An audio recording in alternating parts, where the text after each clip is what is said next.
नमस्कार, न्यूज के इकलौते फैमिली शो न्यूज की पाठशाला में आप सभी का स्वागत है। मैं हूं सुशांत सिन्हा। ये वो पाठशाला जहां सबकी क्लास लगती है। पाठशाला में आज कौन कौन सा चैप्टर लाया हूं, पहले जल्दी से आपको यह बता देता हूं। आज राहुल के सवाल खत्म, अब पीएम मोदी के सवालों की बारी। और पीएम ने कौन से सवाल पूछे हैं, आज इसका चैप्टर खोलूंगा। साथ ही पीएम मोदी ने कांग्रेस को एक्सपोज कर देने वाला जब चैप्टर खोला तो उसमें क्या निकला, यह भी आपको बताऊंगा।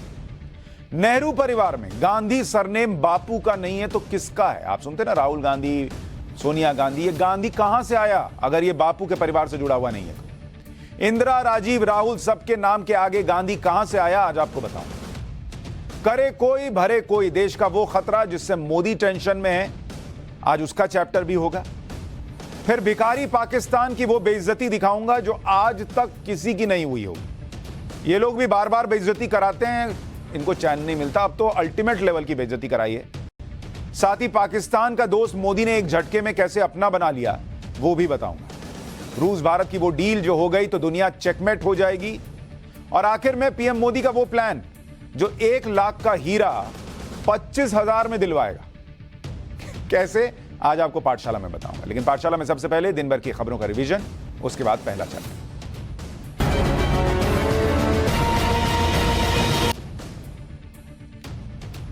लखनऊ का नाम लक्ष्मणपुरी करने की मांग के बीच आज सीएम योगी आदित्यनाथ ने लक्ष्मण की मूर्ति का अनावरण किया।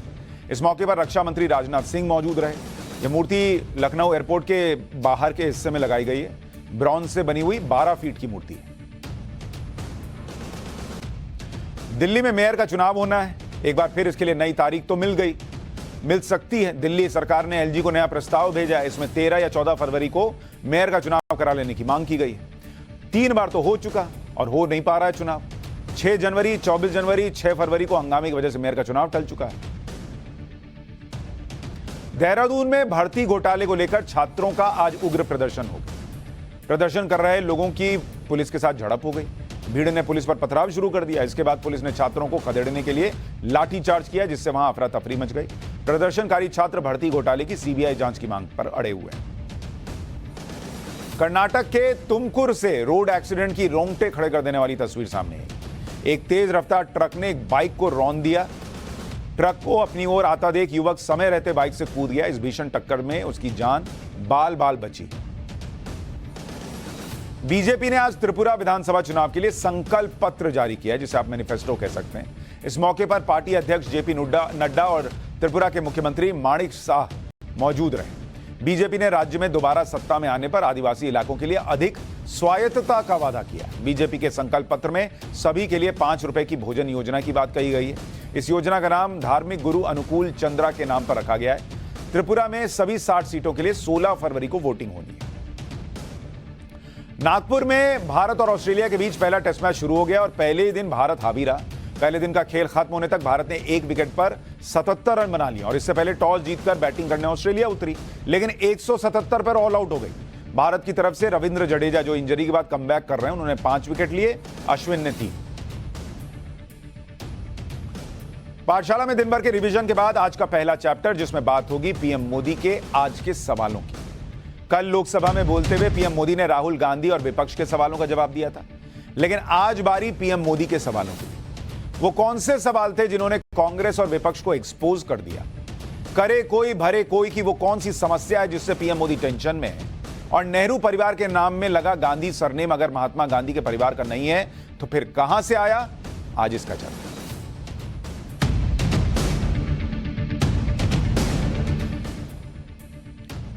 प्रधानमंत्री नरेंद्र मोदी कल लोकसभा में विपक्ष की जमकर धुलाई करने के बाद आज राज्यसभा में राष्ट्रपति के अभिभाषण पर बोलने उतरे।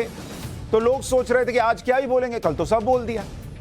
लेकिन पीएम मोदी तो फुल फॉर्म में चल रहे हैं। आज उन्होंने वैसे ही बोलना शुरू किया जैसे डे 1 पर सेंचुरी ठोकने के बाद नाबाद रहा बैट्समैन अगले दिन आता है और फिर ऐसा लगता है कि वहीं 100 के पार से खेलना शुरू करा, पहली बॉल से चौका मारना शुरू करता है। वैसे ही पीएम थे मूड में। हालांकि पीएम बोलने आए तो विपक्ष के कुछ सांसद वेल में आ गए। लगातार अडानी मोदी भाई भाई, अडानी मोदी भाई भाई के नारे लगाते रहे। पूरा भाषण चलता रहा, उधर वो अपना चिल्लाते रहे। एक बार वहां क्या हो रहा था, कैसे यह हंगामा हो रहा था, वो देख लीजिए।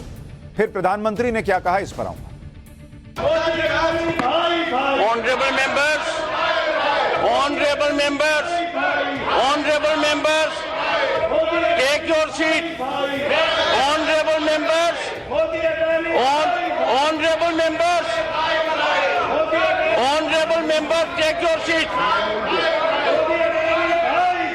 I call upon honorable members to observe decorum and take your seats.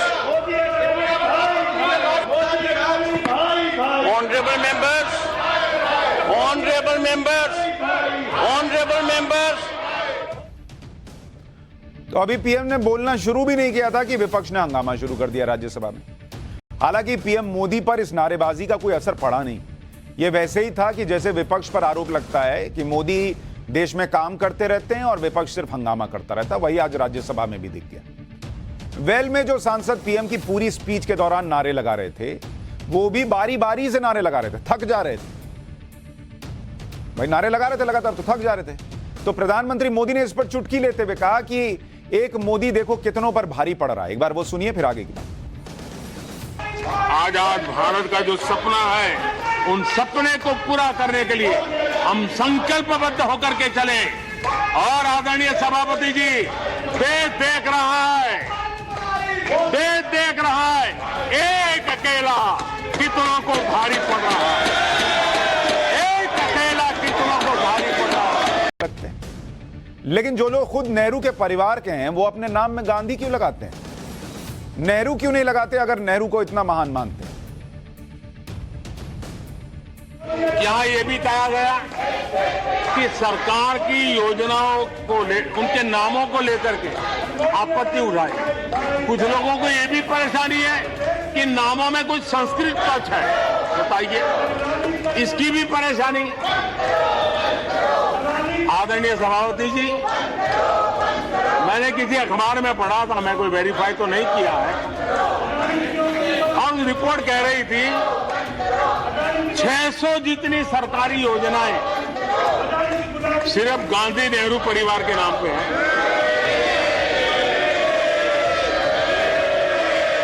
आदरणीय सभापति जी, किसी कार्यक्रम में अगर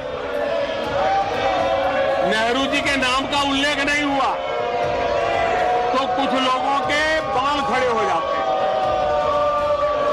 उनका लहू एकदम गर्म हो जाता है कि नेहरू जी का नाम क्यों नहीं दिया। आदरणीय सभापति जी, मैं बहुत आश्चर्य। पीएम मोदी तो ये पूछ रहे थे कि अगर नेहरू जी पर इतना गर्व है तो उनका सरनेम कोई इस्तेमाल क्यों नहीं करता। लेकिन सवाल इस बात का भी है कि जो सरनेम नेहरू परिवार इस्तेमाल करता है, वो क्यों करता है, वो कहां से आया?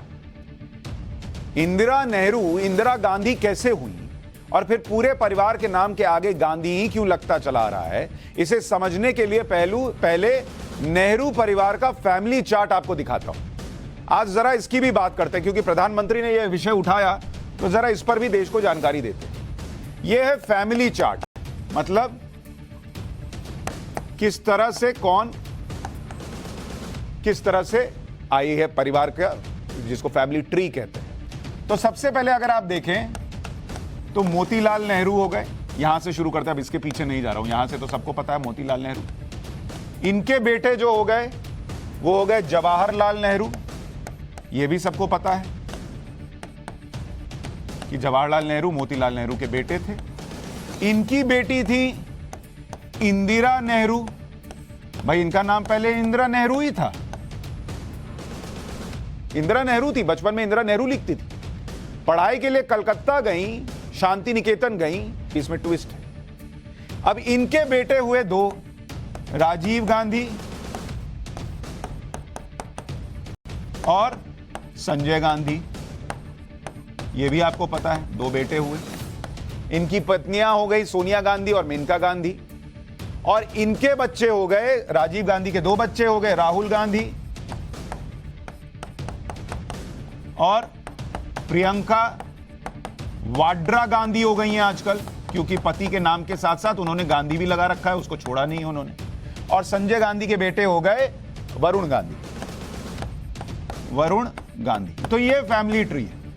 अब नरेंद्र मोदी ये पूछ रहे हैं कि भाई सब गांधी गांधी लगा रहे हो, कोई नेहरू क्यों नहीं लगाता है?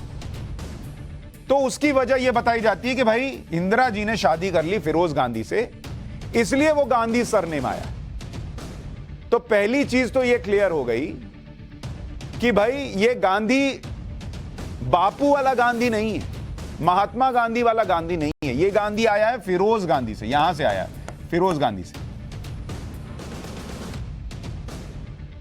अब सवाल इस बात का है कि परनाना जवाहरलाल नेहरू से होते हुए, दादी इंदिरा गांधी से होते हुए ये पूरी विरासत आगे बढ़ रही है। अब आपको बताता हूं कि नेहरू और गांधी सरनेम में विवाद कहां है। इसके लिए आपको ये जो राहुल गांधी के या राहुल गांधी जी के जो दादाजी हुए फिरोज गांधी, इनके बारे में थोड़ा जानना चल पड़ेगा, क्योंकि ये सरनेम, ये गांधी यहीं से आ रहा ना। फिरोज गांधी का जन्म मुंबई के पारसी परिवार में हुआ था। तो फिरोज गांधी जो हैं ये धर्म से पारसी थे, ठीक है। फिरोज गांधी पारसी थे। कुछ लोग, कई लोग कहते हैं मुसलमान, मुसलमान नहीं थे, पारसी थे।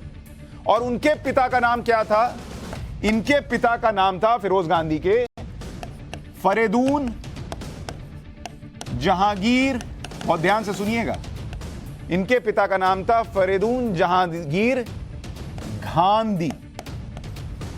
गांधी नहीं, गांधी, जिसको अगर आप इंग्लिश में लिखेंगे तो ये गांधी को लिखेंगे, स्पेलिंग होगी GHANDY। तो बेसिकली फिरोज गांधी का नाम और उनकी माताजी का नाम था रतिमाई जहांगीर गांधी। तो भाई सवाल ये आपके मन में आ रहा होगा कि जब फिरोज गांधी के पिता का नाम फरीदून जहांगीर गांधी था, तो फिरोज अपने नाम के आगे गांधी कैसे लगाने लगे? वो भी तो गांधी हुए। कुछ लोग घैंडी पढ़ते हैं, तो फिरोज घैंडी या गांधी कुछ भी होगा। गांधी कैसे जुड़ गया भाई? और कैसे ये आगे चलता चला आया? आपको बताता हूं कि फिरोज घैंडी, कुछ लोग घैंडी बोलते हैं, तो मैं घैंडी रख रहा हूं, GHANDY, घैंडी ना होगा। कैसे फिरोज गांधी बने? इतिहासकार रामचंद्र गुहा अपनी किताब India after Gandhi, the history of the world's largest democracy में फिरोज घैंडी के बारे में लिखते हैं। वो लिखते हैं कि फिरोज गांधी भी जवाहरलाल नेहरू के होम टाउन इलाहाबाद से थे। वो पारसी थे, उनका सरनेम पहले घैंडी था। हालांकि जब उन्होंने आजादी के लिए स्वतंत्रता आंदोलन में हिस्सा लिया, तो वो अपना सरनेम महात्मा गांधी के सरनेम गांधी की तरह लिखने लगे। मतलब अपने मन से उन्होंने गांधी, घैंडी को गांधी कर लिया, GHANDY को स्वीडन के पत्रकार बर्टिल फाल्क की फिरोज गांधी पर लिखी बायोग्राफी है फिरोज द फॉरगेटन गांधी, उसमें भी इस बात का जिक्र है।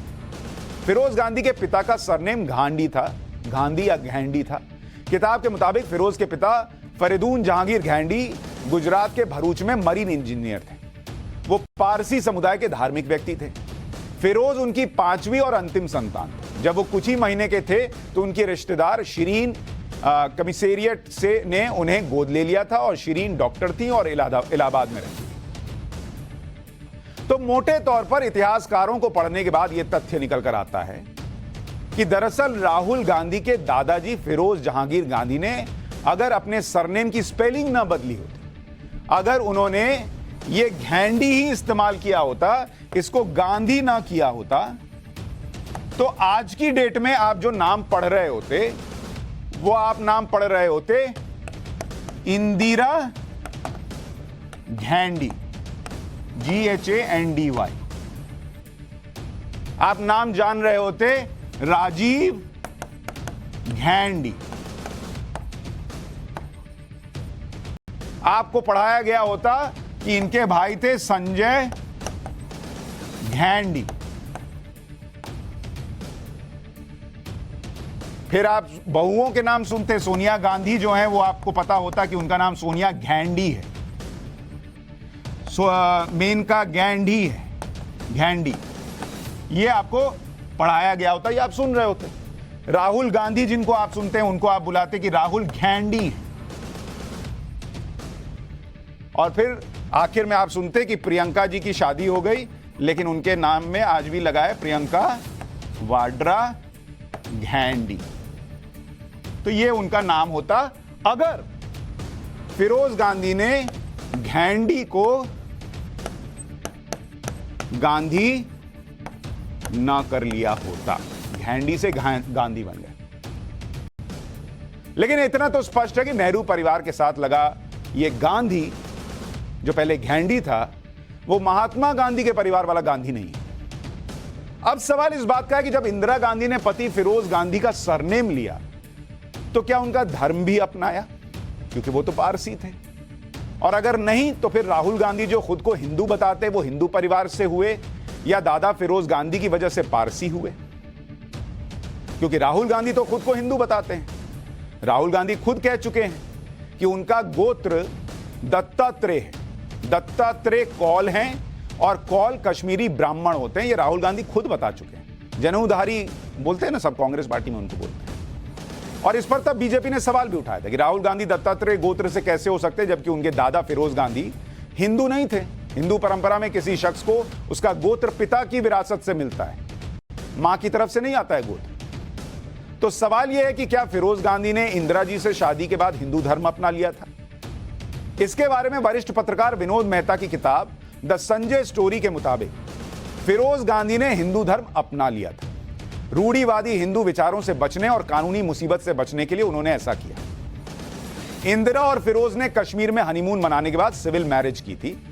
विनोद मेहता ने अपनी किताब में आगे लिखा, यह तो सहूलियत से चुनने की बात हो गई। चलिए धर्म नहीं लिया तो ठीक, लेकिन गोत्र पिता का होने की बजाय नाना खानदान का कैसे हुआ, यह भी कई लोगों के लिए एक पहेली है। वैसे अगर आप देखें, एक चीज दिखा, यहीं डालिए, कहां वहां जाऊंगा, यहीं दिखाइए। गांधी परिवार के वरुण गांधी का चुनावी हलफनामा आप देखेंगे तो वरुण गांधी आज भी अपने हलफनामे में फिरोज वरुण गांधी लिखते हैं, जबकि राहुल गांधी अपने चुनावी हलफनामे में सिर्फ राहुल गांधी लिखते हैं। फिरोज गांधी ने महात्मा गांधी से प्रेरित होकर सरनेम लिया। इस सरनेम का फायदा उनकी पीढ़ियों को मिला। लेकिन महात्मा गांधी का परिवार आज कहां है आपको पता है? उनका क्या हुआ ये आपको पता है? घेंडी से गांधी बने देश में चर्चा में, लेकिन जो ओरिजिनल गांधी हैं वो कहां हैं? महात्मा गांधी की फैमिली ट्री की तस्वीर आपको दिखाता हूं। महात्मा गांधी के 4 बेटे थे, हरिलाल, मणिलाल, रामदास और देवदास। हरिलाल को 4 संतान हुई थी। यहां डालिए जरा, ये साफ साफ दिखेगा, जरा इसको दिखाता हूं। गांधी जी के परिवार के बारे में लोगों को पता ही नहीं है और पूरा देश गांधी परिवार के बारे में जानता है। ये है उनका मोहनदास और कस्तूरबा बाई, उनके 4 बेटे हरिलाल, मणिलाल, रामदास और देवदास। किसी की जागीर नहीं है। कुछ लोगों को समझना होगा, ये सदियों पुराना देश सामान्य मानवी के पसीने और पुरुषार्थ से बना हुआ देश, जन जन की पीढ़ियों की परंपरा से बना हुआ देश है। ये देश किसी परिवार की जागीर नहीं है। हमने मेजर ध्यानचंद जी का नाम पर खेल रत्न का पुरस्कार कर दिया। अंडमान में नेताजी सुभाष के नाम पर, स्वराज के नाम पर हमने द्वीपों का नामकरण किया। हमें गर्व हो रहा है। नेताजी सुभाष बोस के योगदान के लिए देश गर्व करता है, हम गर्व करते हैं। इतना ही नहीं, जो लोग आए दिन हमारे देश की सेना को नीचा दिखाने का मौका नहीं छोड़ते, हमने इन द्वीपों को परमवीर चक्र प्राप्त करने वाले सेनानियों के नाम कर दिया। खैर, इसके बाद प्रधानमंत्री नरेंद्र मोदी ने खुद पर जो फेडरल स्ट्रक्चर को नष्ट करने का आरोप लगता है उस पर जवाब देते हुए सवाल पूछे कि केंद्र की सत्ता में रहते हुए परेशान तो कांग्रेस ने राज्य सरकारों को किया और आर्टिकल 356 का अपने राजनीतिक फायदे के लिए इस्तेमाल किया। आज विपक्ष में बैठे हैं, उन्होंने तो राज्यों के अधिकारों की धज्जियां उड़ा दी। जरा मैं कच्चा चिट्ठा आज खोलना चाहता हूं।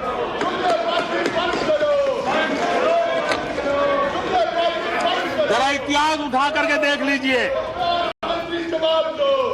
वो कौन पार्टी थी, वो लोग कौन सत्ता में बैठे थे जिन्होंने आर्टिकल 356 का सबसे ज्यादा दुरुपयोग किया।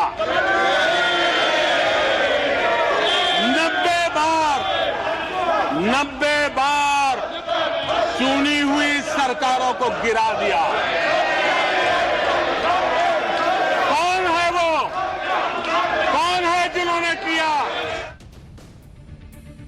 प्रधानमंत्री नरेंद्र मोदी ने जिस आर्टिकल 356 का जिक्र करते हुए कांग्रेस पर हमला बोला, आपको थोड़ा उसके बारे में भी बताता हूं। संविधान के आर्टिकल 356 में राष्ट्रपति को राज्यों में राष्ट्रपति शासन लगाने का अधिकार दिया गया। अगर राष्ट्रपति इस तर्क से संतुष्ट हैं कि राज्य सरकार संविधान के प्रावधानों के मुताबिक काम नहीं कर रही है, तो केंद्रीय कैबिनेट की सहमति से राष्ट्रपति शासन लगाया जाता है। राष्ट्रपति शासन में प्रदेश की सत्ता की बागडोर राज्यपाल के हाथ में होती है। राज्यपाल सदन को 6 महीने के लिए निलंबित भी रख सकते हैं। 6 महीने के बाद भी अगर कोई पार्टी बहुमत साबित नहीं कर पाती है तो चुनाव की सिफारिश की जाती है। अब चूंकि राज्यपाल का शासन होता है तो माना जाता है एक तरीके से केंद्र का शासन चल रहा होता है राज्य में। प्रधानमंत्री नरेंद्र मोदी ने कांग्रेस पर आर्टिकल 356 के गलत इस्तेमाल का आरोप लगाया। तो इसके बारे में थोड़ी जानकारी आपको देता हूं कि किस सरकार के दौर में कितनी बार यह राष्ट्रपति शासन लगा 356 का इस्तेमाल हुआ। एक आरटीआई के मुताबिक अगर आप देखेंगे कि किसने कितनी बार 356 का इस्तेमाल किया, 356 का इस्तेमाल, इसको लेकर आरटीआई क्या कहती है। नेहरू ने कितनी बार किया? 7 बार। 7 बार राष्ट्रपति शासन जवाहरलाल नेहरू ने लगाया। इसके बाद इंदिरा गांधी ने, इन्होंने 48 बार, 48 बार राष्ट्रपति शासन लगाया। इसके बाद राजीव गांधी, इन्होंने 6 बार इस्तेमाल किया आर्टिकल 356 का। और इंदिरा गांधी के खाते में तो इमरजेंसी भी। और इसके बाद मनमोहन सिंह, इन्होंने 10 बार आर्टिकल 356 का इस्तेमाल किया। पीवी नरसिम्हा राव, इन्होंने 11 बार राष्ट्रपति शासन लगाया, 11 टाइम्स। 2019 में लोकसभा में बोलते हुए अमित शाह ने कहा था कि कांग्रेस ने 93 बार आर्टिकल 356 का प्रयोग करके राज्य सरकारों को गिराया है। अपने भाषण को खत्म करने से पहले पीएम मोदी ने एक चेतावनी भी दी। पीएम मोदी ने मुफ्त की योजनाओं पर राज्यों को आगाह किया और कहा कि ये देश के भविष्य के लिए घातक है। करे कोई भरे कोई वाली चिंता कौन सी है पीएम मोदी की, एक बार सुनिए।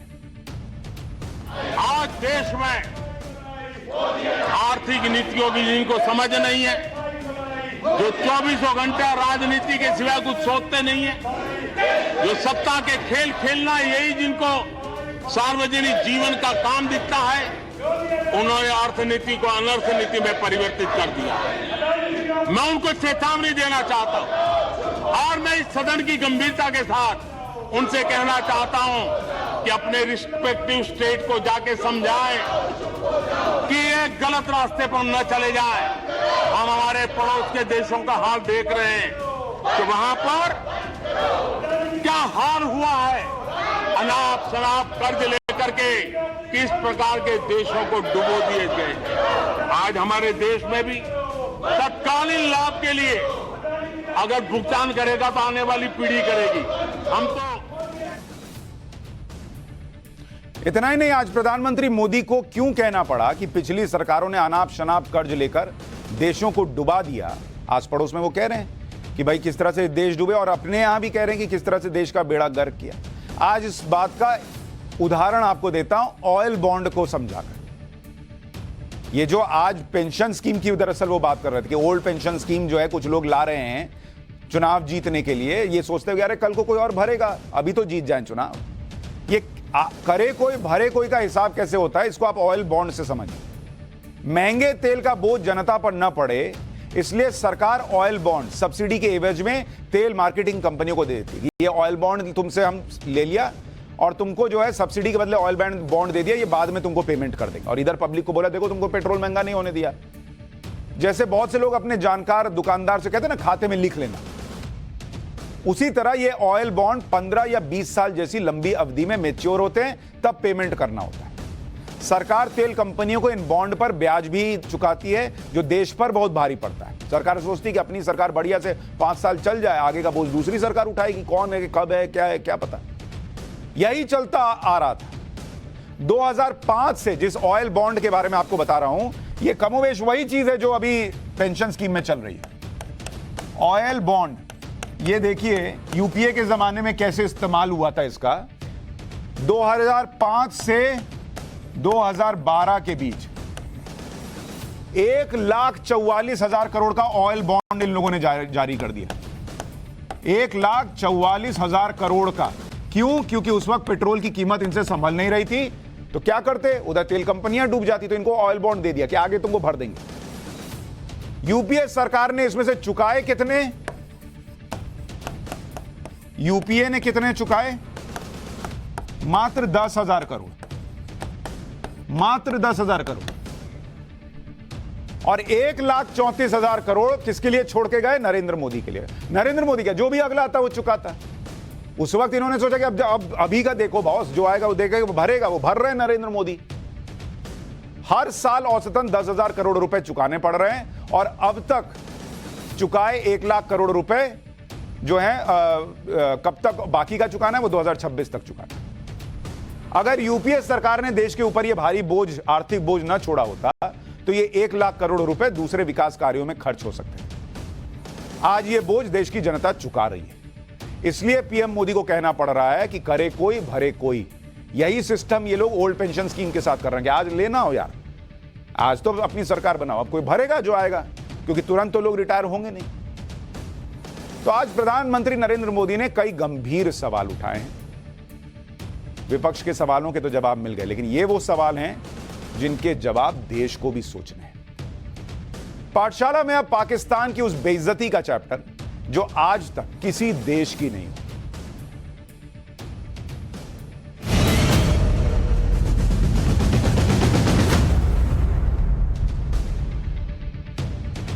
(1947) में आजाद भारत और पाकिस्तान दोनों ने एक साथ अपना सफर शुरू किया था। आज की डेट में इंडिया को दुनिया संकट काल में ब्राइट स्पॉट की तरह देख रही है, जबकि पाकिस्तान की दो ही पहचान बची। एक तो यह कि यह देश आतंक फैला सकता है, दूसरा यह कि यह किसी से भी भीख मांग सकता है, कहीं भी कटोरा लेके खड़ा हो जाता है। और यही सच भी है। पाकिस्तान को अगर आईएमएफ से लोन नहीं मिला तो वो अगले कुछ हफ्तों में दिवालिया हो जाएगा। पाकिस्तान के प्रधानमंत्री से लेकर मौलाना सब भीख मांगने के नए नए तरीके खोज रहे हैं। लेकिन ग्लोबल डिप्लोमेसी में खुद की मौजूदगी बनाए रखने के लिए पाकिस्तान हाथ पैर मारता रहता है। उसको लगता है कि इंडिया कर सकता है तो हम क्यों नहीं। हैसियत है नहीं, लेकिन ट्राई करता रहता है इंडिया को देखकर। अभी सोमवार को ही तुर्की में विनाशकारी भूकंप आया। भारत समेत कई देश तुर्की की मदद के लिए आगे आए। तो पाकिस्तान को लगा कि बॉस हम तो इस्लामिक कंट्री हैं, हम मुसलमानों की बात करने वाले तुर्की की मदद के में पीछे कैसे रह सकते हैं। तो भाई अपना कूद पड़ा मदद देने के लिए कि हम भी मदद देंगे, हम भी मदद देंगे। लेकिन पाकिस्तान ने मदद के नाम पे जो किया वो आप सुनेंगे तो सिर पकड़ लेंगे कि क्या ही देश है बॉस। और उसके बाद उसकी घनघोर बेइज्जती हुई। लेकिन पाकिस्तान की इंटरनेशनल बेइज्जती का पूरा चैप्टर खोलूं उससे पहले आपको दिखाना चाहता हूं कि तुर्की में भूकंप के बाद हाल क्या है। इससे आपको समझ में आएगा कि पाकिस्तान ने जो किया वो कोई जाहिल भी शायद ना करे। दरअसल तुर्की की हालत खस्ता है इस वक्त। आप तस्वीरों में देखिए, सोमवार को आए भयानक और विनाशकारी भूकंप से तुर्की में अब तक 15,000 लोगों की जान जा चुकी है। 15,000। कई शहर मलबे के ढेर में बदल चुके हैं। इन तस्वीरों में तुर्की की तबाही साफ दिख रही है। बड़ी बड़ी बिल्डिंग गिर गई भाई, आप देखिए कैसे मलबा गिरा हुआ है। बड़ी छोटी हर इमारत या तो पूरी तरह गिर चुकी है या फिर टेढ़ी हो गई है, गिरने वाली है। लोग सोच रहे हैं घर में रहें ना रहें, कौन सा घर गिर जाए पता नहीं। यह तस्वीर तुर्की के अंटाकिया शहर की है। यहां भी वही हाल है, चारों तरफ भूकंप से हुई तबाही दिख रही है।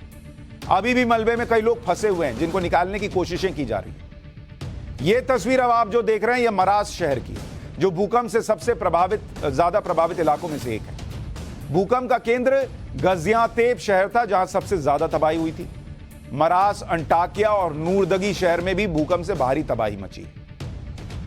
तुर्की में भूकंप ने किस तरह से तबाही मचाई है उसकी कुछ और तस्वीरें दिखाता हूं। ये सैटेलाइट तस्वीरें आपको दिखाने जा रहा हूं जिनमें दिखता है कि ये देखिए भूकंप से पहले क्या हाल था और भूकंप के बाद क्या हाल हो गया। आप तस्वीर देखिए कि कैसे इमारतें गिरी हुई दिख रही हैं नीचे वाली तस्वीर में, और जो मैदान वहां दिख रहा है उसमें नीचे वाली तस्वीर में देखिए कैसे रिलीफ कैंप लगाया गया मैदान में, क्योंकि घरों में रहना सेफ नहीं। ये तस्वीरें मैक्सर कंपनी ने रिलीज की। तस्वीर मराश शहर की है। इसमें दिख रहा है कि कैसे भूकंप ने इमारतें गिराकर ध्वस्त कर दी। अगली तस्वीर तुर्की के नूरदगी इलाके की है। भूकंप से पहले की तस्वीर 6 सितंबर 2022 की है और भूकंप के बाद की तस्वीर 7 फरवरी की है। इसमें दिखता है कि कितने बड़े पैमाने पर भूकंप से तबाही मची, इमारतों पर क्या असर पड़ा। इमरजेंसी गाड़ियों का काफिला भी दिख रहा है। इसमें देख रहे हैं आप कैसे पूरा रोड जो है उसमें इमरजेंसी गाड़ियां दिख रही हैं। यह तो तुर्की का हाल है। अब आता हूं इस पर कि पाकिस्तान ने क्या किया कि उसकी घनघोर बेइज्जती हो गई। दुनिया के कई देश भूकंप से प्रभावित तुर्की की मदद कर रहे हैं, तो पाकिस्तान का भी जोश जागा कि हम बॉस कैसे पीछे रह जाएं। खुद कंगाल हो रहा है लेकिन जोश जागा तो गया तुर्की की मदद कर। अच्छा, तुर्की के साथ पाकिस्तान की पुरानी दोस्ती भी है। इसके अलावा दुनिया के सामने अपनी मौजूदगी भी दिखानी थी कि बॉस हम भी मदद करते, देखो हम भी इंडिया की तरह हैं। लिहाजा पाकिस्तान के पीएम शहबाज शरीफ ने तुर्की जाने का फैसला कर लिया। प्राइम मिनिस्टर बोला कि मैं जाऊंगा, वहां जाकर मैं मदद करूंगा। शहबाज शरीफ 8 फरवरी को तुर्की जाने वाले थे। पाकिस्तान की तरफ से मंगलवार को कहा गया कि तुर्की के लोगों का मुश्किल वक्त में साथ देने के लिए पीएम शहबाज शरीफ 8 फरवरी को तुर्की जाएंगे और तुर्की की सलामती के लिए दुआ करेंगे। अब बॉस किसी की सलामती के लिए दुआ करना है तो अपने घर में बैठ के करो, वहां तुर्की में जाके क्या करोगे? ऊपर वाला क्या तुर्की में बैठा है कि वहीं जाके अर्जी लगाओगे कि बॉस इनको बचा लीजिए भगवान? लेकिन उन्होंने कहा हम जाएंगे। अपनी बुद्धि लगानी चाहिए कि वैसे समय में तुम्हारी खातिरदारी करेगा। शहबाज शरीफ ने यह सोचा ही नहीं कि आपदा के समय तुर्की कैसे किसी वीआईपी की अगवानी कर पाएगा। बॉस शहबाज शरीफ चले थे अपनी राजनीति चमकाने, लेकिन तुर्की ने उनके इरादों पर पानी फेर दिया, उसने बेइज्जत कर दिया।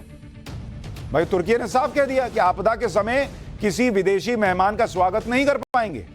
अभी पूरा देश राहत बचाव कार्य में व्यस्त है, इसलिए यहां आने की जरूरत नहीं है। सब मदद भेज रहे हैं, आप भी वही भेज दीजिए। उसने बोल दिया कि भैया मदद भेजो, तुम खुद मत आ जाओ।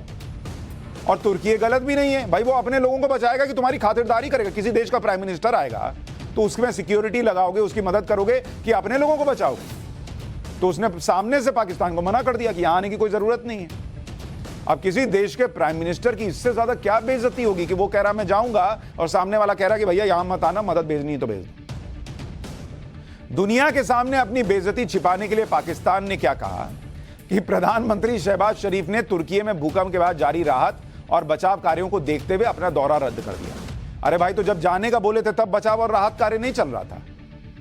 लेकिन यही तो दिक्कत है, यहां है ही नहीं इन लोगों का, इसलिए देश भी नहीं चल पाता इनसे। जिस भूकंप में 15,000 से ज्यादा लोगों की मौत हो गई, जिससे तुर्की के कई शहर पूरी तरह से मलबे में बदल गए, ऐसे समय में शहबाज शरीफ मदद की बजाय अपनी राजनीति चमकाने के लिए तुर्की जाने वाले थे और इस चक्कर में एक बार फिर अपनी बेइज्जती करवा बैठे। पाकिस्तान को मैं बताता हूं कि मुश्किल के समय में किसी की मदद कैसे की जाती है। भूकंप के बाद तुर्की की सबसे पहले मदद करने वालों में कोई देश था तो वो था भारत। नंबर 1 पे भारत था, जिसने सबसे पहले कहा कि हम मदद करेंगे। तुर्की के साथ भारत के वैचारिक मतभेद हैं। तुर्की का स्टैंड भी अक्सर भारत के विरोध में रहता है। इसके बारे में आपको पाठशाला में बता चुका हूं। उसके बाद भी भारत ने मदद का हाथ आगे बढ़ाया और यह नहीं हुआ कि प्राइम मिनिस्टर मोदी बोले कि मैं जा रहा हूं या हमारे यहां से कोई विदेश मंत्री जा रहा है। तुर्की की मदद के लिए भारत ने ऑपरेशन चलाया और इस ऑपरेशन का नाम क्या रखा? भारत के ऑपरेशन का नाम है ऑपरेशन दोस्त। ये नरेंद्र मोदी सरकार ने शुरू किया तुर्की को मदद देने के लिए और अब तक 6 विमानों से राहत सामग्री भेजी जा चुकी है। और राहत सामग्री के नाम पर क्या क्या भेजा भाई? राहत सामग्री भेजी, mobile hospital, search rescue team भेज दी क्योंकि वहां अभी भी बहुत सारे लोग मलबे में दबे हुए हैं। गाजियाबाद, कोलकाता से एनडीआरएफ की टीमें तुरंत भेज दी गई। मेडिकल हेल्प की भेजी गई, दवाएं, उपकरण वगैरह। तुर्की के हते इलाके में इंडियन आर्मी फील्ड अस्पताल बना रही है। फील्ड अस्पताल में 30 बेड की व्यवस्था कर दी है। X ray machine, ventilator, oxygen generation plant, operation theatre, cardiac monitor सब भेज दिया इंडिया ने। धड़ धड़ धड़, ये जानते हुए कि ये हमारा विरोधी है, फिर भी इंडिया चूंकि हर जगह एक तो बड़े भाई की भूमिका में रहता है, दूसरा मदद करना हमारा धर्म है, इसलिए भेज दिया। ये नहीं कि अपने यहां से उठ के चले गए वहां पर पॉलिटिक्स का। इसके अलावा भी भारत लगातार तुर्की के संपर्क में बना हुआ है और जरूरत के मुताबिक मदद मुहैया करवा रहा है। भारत की मदद पर तुर्की ने धन्यवाद भी कहा। भारत में तुर्की के राजदूत फिरात सुनेल ने ट्वीट किया और लिखा कि टर्किश और हिंदी में दोस्त एक कॉमन वर्ड है। हमारे यहां टर्किश भाषा में एक कहावत है कि जो दोस्त जरूरत के समय काम आता है वही सच्चा दोस्त है। बहुत बहुत धन्यवाद। इसके अलावा फिराद सुनील ने एक इंटरव्यू में यह भी कहा कि ऑपरेशन दोस्त बहुत ही महत्वपूर्ण ऑपरेशन है और यह दोस्ती का ऑपरेशन है, क्योंकि दोस्त हिंदी और तुर्की दोनों में इसका मतलब दोस्त है और यह ऑपरेशन भारत और तुर्की की दोस्ती को दिखाता है और दोस्त हमेशा एक दूसरे की मदद करते हैं। यह वो तुर्की है जो एक वक्त कश्मीर जैसे मुद्दों पर पाकिस्तान के साथ खड़ा होता था। आज पीएम नरेंद्र मोदी की डिप्लोमेसी का नतीजा है कि अब वो भारत को दोस्त बता रहा है और पुराने दोस्त पाकिस्तान से कन्नी काट रहा है। और जब दोस्त पाकिस्तान जैसा मूर्ख हो तो कोई क्या ही करे। अच्छा, उसको भी दिख रहा है कि ये अपना देश बचा नहीं पा रहे, हमें क्या बचाने आएंगे। आपको पाकिस्तान में क्या चल रहा है उसके बारे में भी जानना चाहिए। पाकिस्तान कंगाली की कगार पर खड़ा है। आईएमएफ से जल्दी लोन नहीं मिला तो दिवालिया हो जाएगा। पाकिस्तान में इस समय हालत यह है कि लोगों के पास खाने के लिए रोटी नहीं है। आपको एक वीडियो दिखाता हूं। इस वीडियो में एक आदमी 10 रुपए के चिप्स के साथ सूखी रोटी खा रहा है। ये देख रहे हैं, महंगाई से ये हाल है कि एक चिप्स है और 10 रुपए का चिप्स खरीदा भाई ने और रोटी में लपेट के खा रहा है। ये लोग वो लोग हैं जिन्होंने बिना गोश्त के इनका खाना गले से नहीं नीचे उतरता है। लेकिन कहां से गोश्त खरीदेंगे, कहां से प्याज खरीदेंगे, इतना महंगा हो रखा है। इस संकट से निकलने के लिए पाकिस्तान को आईएमएफ से लोन चाहिए, जो अभी तक मिल नहीं पाया है। आईएमएफ ने जो शर्तें रखी हैं उसे भी अब तक पाकिस्तान पूरा नहीं कर पाया। आईएमएफ खुद पाकिस्तान के हिसाब किताब को चेक कर रहा है। भाई, ये इस देश की हालत है, वहां आईएमएफ के लोग बैठ के चेक कर रहे हैं कि ये क्या कर रहे हैं, क्या नहीं कर रहे हैं, देश चला पा रहे हैं, नहीं चला पा रहे हैं, इनको लोन देंगे तो लौटा पाएंगे, नहीं लौटा पाएंगे, लोन लेके खुद तो नहीं खा जाएंगे, जनता को फायदा पहुंचा पाएंगे, नहीं पहुंचा पाएंगे। और ये बात मैं नहीं कह रहा हूं, खुद पाकिस्तान के प्रधानमंत्री कह रहे हैं कि कैसे आईएमएफ उनका कच्चा चिट्ठा खंगाल रहा है। जो बहुत माली चैलेंजेस हैं इस वक्त मैं बात कर रहा हूं। इस्लामाबाद में आईएमएफ का वफ्द हर किताब देख रहा है, चाहे वो कॉमर्स की है, चाहे वो फाइनेंस की है, चाहे वो पेट्रोलियम की है, चाहे वो पावर सेक्टर की है। एक एक चीज देख रहा है, एक एक धेले की जो सब्सिडी है उसको देख रहा है। हमारा जो इकोनॉमिक जो चैलेंज है इट इज अनइमेजिनेबल, और हमारी जो आईएमएफ के साथ जो शराइत हमने अपने पूरी करनी है वो इट्स बियॉन्ड इमेजिनेशन, लेकिन मजबूरी उसको करना है हमने। यह उस पाकिस्तान का हाल है जो बात बात पर एटम बम की धमकी देता है। पाकिस्तान के प्रधानमंत्री शहबाज शरीफ दुनिया में घूम घूम कर भीख मांग रहे हैं, क्योंकि बॉस, देश ना पैसे से चलता है, एटम बम से नहीं चलता। लोग को भूख से मर रहे हैं, उनको एटम बम खिलाओगे क्या? पाकिस्तान के मौलाना भीख मांगने के लिए भी एटम बम को साथ लेकर चलने की सलाह दे रहे हैं। हालांकि ये पाकिस्तान के तरीके लब्बैक के लीडर शाद हुसैन रिजवी सलाह दे रहे हैं कि पाकिस्तान के मंत्री एक हाथ में कुरान लें, दूसरे हाथ में एटम बम का ब्रीफकेस उठा लें और पूरी कैबिनेट के साथ जाएं और दुनिया से कहें कि हम कुरान और इस्लाम की हिफाजत के लिए आए हैं, तो पूरी कायनात मदद के लिए तैयार हो जाएगी। सुनिए एक बार। निकलो, कुरान को दाएं हाथ में उठाओ और एटम बम वाले बक्से को बाएं हाथ में उठाओ और पूरी काबीना भर के स्वीडन ले जाओ और जाकर कहो कि हम कुरान के तहफ़्फ़ुज़ के लिए आए हैं। सारी कायनात की नेमतें अगर तुम्हारे पाँव में ना आ गई तो हमारा नाम बदल के रख देना।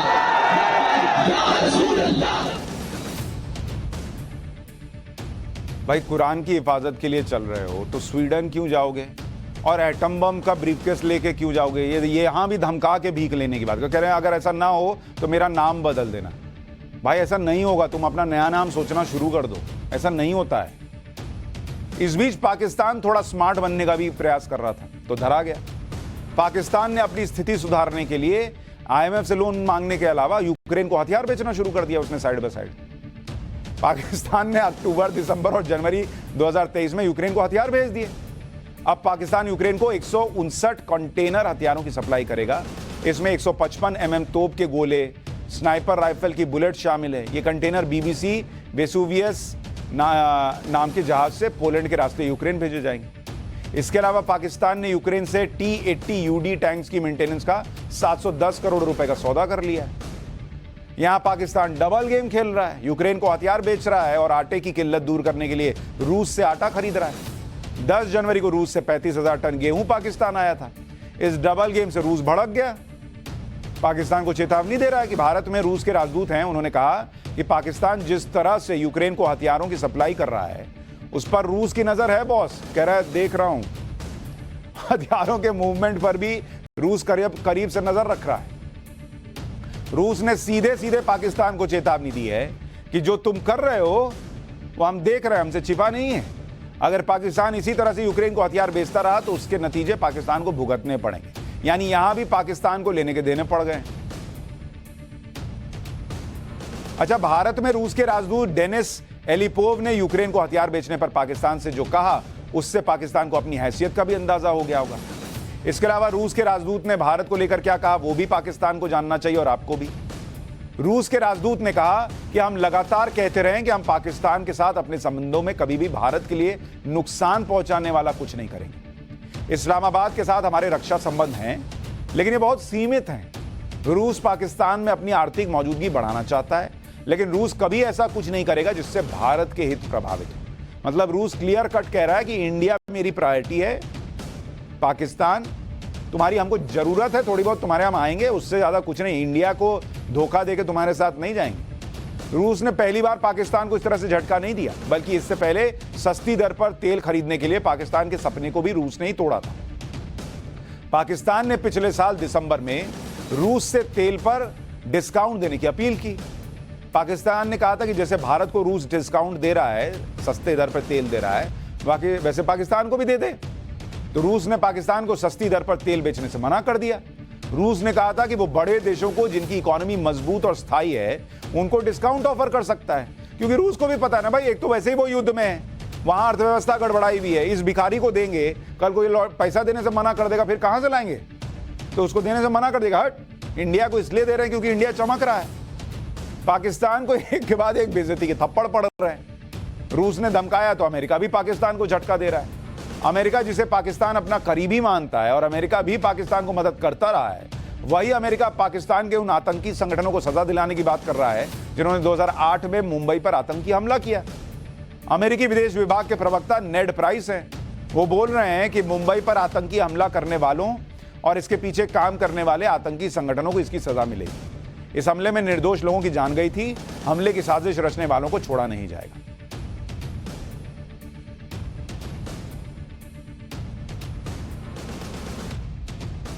तो ये वो कह रहे हैं। रूस और अमेरिका जिस तरह से पाकिस्तान पर दबाव बना रहे हैं उसकी वजह दरअसल भारत है। दोनों ही देश भारत के साथ अपने संबंधों को पाकिस्तान से ज्यादा महत्वपूर्ण मानते हैं। भारत की इस ताकत के पीछे प्रधानमंत्री नरेंद्र मोदी की डिप्लोमेसी है। पीएम मोदी ने अमेरिका की तमाम कोशिशों और बयानबाजी के बाद भी रूस के खिलाफ कोई सार्वजनिक बयान नहीं दिया। यूएन में रूस के खिलाफ प्रस्ताव पर वोटिंग से भारत गैर हाजिर रहा। रूस से पीएम मोदी ने दोस्ती निभाई, वहां से तेल ले रहे हैं, वहां अर्थव्यवस्था चमक रही है। दूसरी तरफ पीएम मोदी ने दुनिया के सामने पुतिन से यह भी कहा कि यह युद्ध का समय नहीं है। यानी पीएम मोदी ने रूस का साथ निभाते हुए सही राह पर चलने का संदेश भी दिया, तो अमेरिका और दुनिया को यह मैसेज भी दिया कि भारत अपनी स्वतंत्र विदेश नीति और के साथ चलता है और किसी के दबाव में नहीं आता। और वैसे भी इंडिया अभी चमकता सितारा है, कौन इंडिया से पंगा लेगा? लेकिन पाकिस्तान की बेइज्जती हो ही जा रही है, हो ही जा रही है, हो ही जा रही है। इंडिया ही नहीं चमक रहा, चमकता तो हीरा भी। इसलिए पाठशाला में पीएम मोदी का वो प्लान जिससे 1 लाख का हीरा 25,000 में मिलेगा।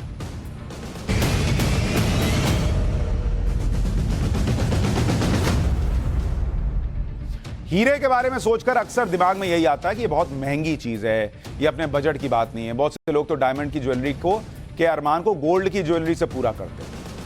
और इसकी वजह है, हीरा खरीदने का सपना ही कई बार रह जाता है। और इसकी वजह है 1 ग्राम की कीमत अगर आप देखेंगे, 1 ग्राम की कीमत, 1 ग्राम हीरा कितने का आता है आपको पता है? 3,25,000 का 1 ग्राम हीरा आता है। और 1 ग्राम सोना कितने का आता है? 1 ग्राम सोना जो है वो आता है मात्र 5,754 रुपए का। मतलब मात्र तो नहीं है, ये भी ज्यादा ही है, लेकिन कहां 3,25,000 का 1 ग्राम और कहां 5,754 रुपए। लेकिन आने वाले समय में ये हीरे की कीमत कम से कम 75 से 80% कम भी हो सकती है। मतलब 1 लाख का हीरा हो सकता है 25,000 में मिल जाए। आप कहेंगे कि ये कैसे होगा बॉस, इसमें पीएम मोदी का क्या कंट्रीब्यूशन है? पीएम मोदी के कंट्रीब्यूशन पर आऊं उससे पहले बताता हूं कि ये होगा कैसे। दरअसल अब हीरा ज्यादा से ज्यादा लैब में बनाने का समय आने जा रहा है। पहले आपको लैब में बनने वाले हीरे के बारे में बता देता हूं, उसके बाद इसे सस्ता बनाने वाले मोदी सरकार के फैसले के बारे में बताऊंगा। लैब में तैयार किए जाने वाले हीरे को लैब ग्रोन डायमंड LGD कहते हैं। यह हीरा हूबहू असली हीरे जैसा होता है। इसकी क्वालिटी में कोई अंतर नहीं होता। दोनों हीरों का केमिकल कंपोजिशन एक जैसा होता है। इतना ही नहीं, जिन पदार्थ से हीरे बनते हैं वो भी एक जैसा होता है। लेकिन लैब में बने हीरे 1 से 4 हफ्तों में तैयार हो जाते हैं और इन्हें भी सर्टिफिकेट के साथ पूरी गारंटी के साथ बेचा जाता है। सबसे बड़ी बात, फिलहाल ये मार्केट में नेचुरल हीरे से 20 से 30% सस्ते मिल रहे हैं। यानी जो नेचुरल हीरा 4 लाख का मिलेगा वो आपको 1 लाख में लैब में बना हीरा मिल जाता है। लेकिन आने वाले समय में कीमत और कम होने वाली है, यह माना जा रहा है। आप में से बहुत से लोगों के दिमाग में लैब में बनने वाले हीरे को लेकर कई सवाल होंगे, जैसे अगर लैब ग्रोन डायमंड हूबहू नेचुरल हीरे की तरह है, कोई अंतर ही नहीं है, तो सस्ता कैसे हो गया बॉस ये? कुछ लोग सोच रहे होंगे कि लैब में बनने वाले हीरा बनता कैसे है, इसका फॉर्मूला क्या है? तो पहले आपकी जिज्ञासा खत्म कर देता हूं। सबसे पहले यह समझिए कि कुदरती हीरा कार्बन से बना हुआ होता है। यह जमीन के 100 से 150 किलोमीटर नीचे भारी दबाव और बहुत ज्यादा तापमान में लाखों सालों के बाद तैयार होता है। इसे फिर माइनिंग के जरिए ढूंढा जाता है, साफ किया जाता है, जो एक बहुत महंगी प्रोसेस है। लेकिन लैब में डायमंड बनने के लिए कार्बन सीड का इस्तेमाल किया जाता है, जो नेचुरल हीरे का ही एक हिस्सा होता है। इस कार्बन सीड को शुद्ध ग्रेफाइट कार्बन के साथ HPHT यानी हाई प्रेशर हाई टेम्परेचर में डाला जाता है। मतलब दबाव बहुत होता है और टेम्परेचर भी खूब होता है, जिसे लगभग 1500 या 1500 डिग्री सेल्सियस तापमान और हाई प्रेशर में मिलाया जाता है। इस मशीन को एक और हिस्से में कार्बन सीड को कार्बन कंबाइंड गैस के साथ, ये जो देख रहे हैं ना आप, लाइट निकलती देख रहे हैं, करीब 800 डिग्री सेल्सियस तक इसको गर्म किया जाता है। इस प्रोसेस से गैस कार्बन सीड से चिपक जाती है और धीरे धीरे हीरा बन जाता है। इसमें 7 दिन से 28 दिन का वक्त लगता है। इसके बाद लैब में तैयार हीरे की कटिंग पॉलिशिंग होती है और लैब वाला हीरा बनकर तैयार। यानी जो काम प्रकृति लाखों साल में करती है वो काम लैब में कुछ ही दिनों में हो जाता है। प्रधानमंत्री नरेंद्र मोदी को हीरा व्यापार में अपार संभावनाएं दिखाई दे रही हैं। इसकी ग्रोथ और रोजगार में बढ़ती उम्मीद को देखते हुए इसे बढ़ावा दिया जा रहा है। आपको फैक्ट्स भी बताऊंगा, लेकिन उससे पहले मोदी सरकार का वो फैसला बता देता हूं जिससे सरकार लैब ग्रोन डायमंड को सस्ता करने जा रही है। इस बार बजट भाषण में सरकार ने जो घोषणा की कि लैब ग्रोन डायमंड टेक्नोलॉजी को बढ़ावा देगी। जो IITs हैं उन्हें 5 साल का रिसर्च ग्रांट मिलेगा 242 करोड़ रुपए का। कार्बन सीड पर बेसिक कस्टम ड्यूटी जो 5% लगती थी वो 5% से 0 कर दी गई। कच्चे माल पर इंपोर्ट ड्यूटी 0 कर दी गई। मैन्युफैक्चरिंग लैब में बढ़ोतरी की गई। फिलहाल लैब में हीरा बनाने के लिए कच्चा माल, मशीन और टेक्नोलॉजी ज्यादातर बाहर से आती हैं जो महंगी पड़ती है। इसलिए मोदी सरकार चाहती कि देश के IIT हीरा बनाने वाली मशीनरी भारत में ही स्वदेशी तकनीक से तैयार करें। अभी एक मशीन की कीमत 1 करोड़ से 2 करोड़ रुपए है, लेकिन स्वदेशी तकनीक के बाद इसकी कीमत कम की जा सकती है। इस तकनीक के आने के बाद लैब के हीरे की कीमत काफी नीचे आ जाएगी। पीएम मोदी ने हीरा बाजार में इतनी दिलचस्पी इसलिए ली है क्योंकि भारत में लैब वाले हीरे का मार्केट 2021 में 2200 करोड़ रुपए था। आप देखिए हीरे का मार्केट कितना था। हीरे का मार्केट, और इसलिए प्रधानमंत्री नरेंद्र मोदी इस पर फोकस कर रहे हैं। 2021 में ये जो हीरे का मार्केट है ये करीब 2200 करोड़ रुपए का था, इतने का था। और 2026 में यह अनुमान है कि यह मार्केट 40,000 करोड़ का हो जाएगा। 40,000 करोड़, कहां 2200 करोड़ का है और यह अभी 40,000 करोड़ का हो जाएगा। और कहा यह जा रहा है कि इससे रोजगार की जो संभावनाएं हैं वो भी बहुत ज्यादा हैं। करीब 40 लाख रोजगार मिल सकता है जब ये 40,000 करोड़ का व्यापार हो जाएगा। संगठित और गैर संगठित क्षेत्र दोनों मिलाकर कह रहा हूं। तो ये जो लैब ग्रोन डायमंड है, LGD जिसको कहते हैं, लैब में बना हुआ हीरा, इसका एक्सपोर्ट अप्रैल 21 से जनवरी 2022 तक 8,670 करोड़ रुपए का। और इसका जो एक्सपोर्ट है उसमें बढ़ोतरी देखेंगे आप तो हैरान रह जाएंगे। 112% हर साल की बढ़ोतरी है। 112% एक्सपोर्ट जो है वो हर साल बढ़ रहा है। और इंटरनेशनल मार्केट जो है उसमें 30% जो है वो भारत का योगदान है। मतलब 100 हीरे में से 30 जो है वो भारत जो है वो एक्सपोर्ट कर रहा है, भेज रहा है। और माना यह जा रहा है कि अगले 5 साल में यह बढ़कर 45% हो जाएगा, मतलब 15% का और जंप आ जाएगा। इसलिए नरेंद्र मोदी जो है इस दिशा में काम कर रहे हैं। भारत के लिए अभी सबसे बड़ी चुनौती हीरे के कच्चे माल यानी कार्बन सीड को लेकर है, क्योंकि अभी चीन से सबसे ज्यादा कार्बन सीड आता है, जबकि भारत के पास लगभग 4 हीरा खदान है। मध्य प्रदेश में पन्ना और बुंदर परियोजना है और आंध्र प्रदेश में कोल्लूर और गोलकोंडा है।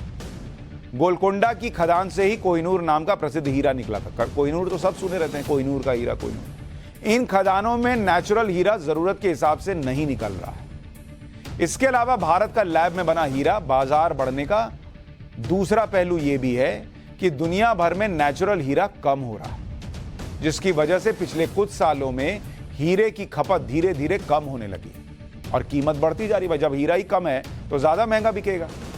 कीमत बढ़ने की वजह से लोग ज्वेलरी में हीरे पर ज्यादा पैसे खर्च नहीं करना चाहते, इसलिए दुनिया भर के व्यापारी लैब ग्रोन डायमंड पर शिफ्ट हो रहे हैं, मतलब लैब में बने हीरे का इस्तेमाल कर रहे हैं। दूसरी बात यह है कि दुनिया भर के बाजार में भारत के बने डिजाइन की बहुत मांग है, इसलिए भारत के लिए इस बाजार में बहुत गुंजाइश है।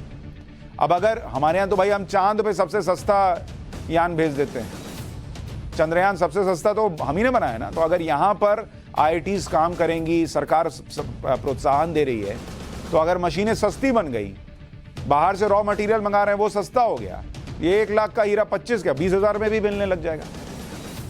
और इन्हीं संभावनाओं को देखकर मोदी सरकार इंटरनेशनल हीरा बाजार में भारत को कोहिनूर की तरह चमकाना चाहती है। तो इसलिए यह फैसला लिया गया बजट में। अब इसका असर भी आने वाले वक्त में दिखेगा। अब ये नहीं कि आपकी पत्नी आज ही डिमांड कर दी कि हीरा दिलाओ। अरे मैडम अभी टाइम है, अभी तो बताया हूं। लेकिन पाठशाला में एक और खबर आपको बताना चाहता हूं, क्योंकि पाठशाला में हमारा फोकस यह है कि आप तक कोई जानकारी गलत ना पहुंचे।